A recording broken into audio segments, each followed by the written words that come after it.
আর মাত্র 2 দিন পর ত্রয়োদশ জাতীয় সংসদ নির্বাচন এবং গণভোট। নির্বাচনকে সামনে রেখে বিভিন্ন সংস্থা জরিপ করছে কোন দলের জনসমর্থন বেশি, কারা কতটি আসন পাবে, কোন আসনে কোন প্রার্থী এগিয়ে, কে হবেন প্রধানমন্ত্রী। এসব নিয়ে চলছে নানা পক্ষের চুলচেরা বিশ্লেষণ।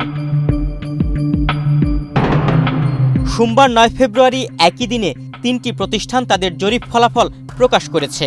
এর মধ্যে দেশের একটি জাতীয় দৈনিক পত্রিকা, ঢাকা বিশ্ববিদ্যালয়ের সাবেক শিক্ষার্থীদের সংগঠন ন্যাশনালিস্ট রিসার্চ সেল, সবচেয়ে সুস্বাদু হালিম রাধুনী হালিম, হালিম হোক রাধুনী হালিম, এবং অন্যটি international institute of law and diplomacy নামের একটি সংস্থা।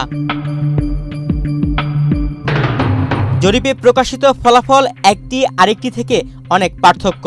দেশের একটি জাতীয় দৈনিকের জরিপের ফলাফল বলছে ভোটারের মধ্যে প্রায় 61% ভোট পেয়ে বিএনপি বিজয়ী হতে পারে। অন্যদিকে 29% ভোট জামায়াতের নেতৃত্বাধীন 11 দলীয় জোট পাবে বলে এমন তথ্য উঠে এসেছে এই জরিপে। জরিপে গণভোটে প্রায় 80% ভোটার হা ভোট দেবেন বলে মনস্থির করেছেন।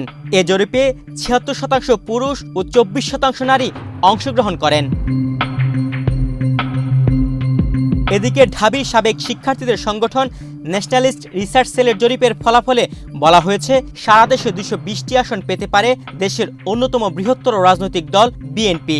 অন্যদিকে এবারের নির্বাচনে তাদের মূল প্রতিদ্বন্দ্বী জামায়াতে ইসলামী পেতে পারে 57টি আসন।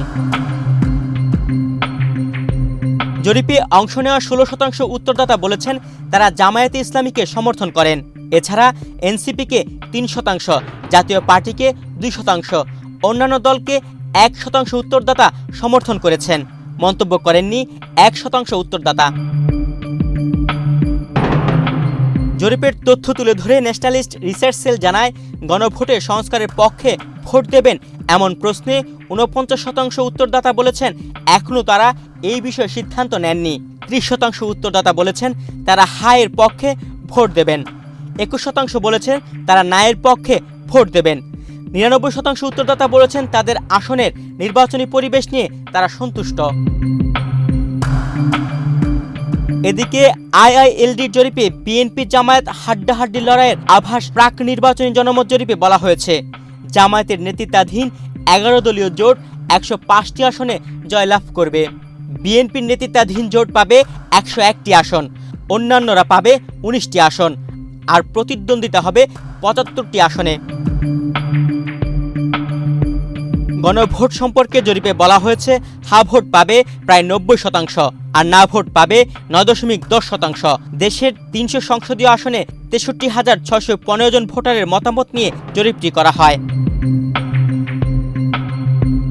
সংস্থাগুলোর এসব জরিপের ফলাফলের মতো দেশের মানুষ এবং রাজনৈতিক বিশ্লেষকদেরও নানা মত। কেউ কেউ বলছেন তারেক রহমানের নেতৃত্বে বিএনপি এবার সরকার গঠন করবে, আবার কারো কারো মতে চমক দেখিয়ে প্রথমবারের মতো গদিতে বসতে পারে জামায়াত।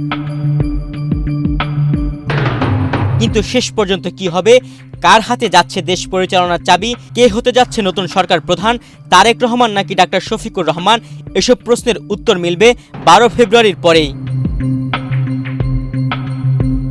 নিউজ ডেস্ক, বাংলাদেশ প্রতিদিন।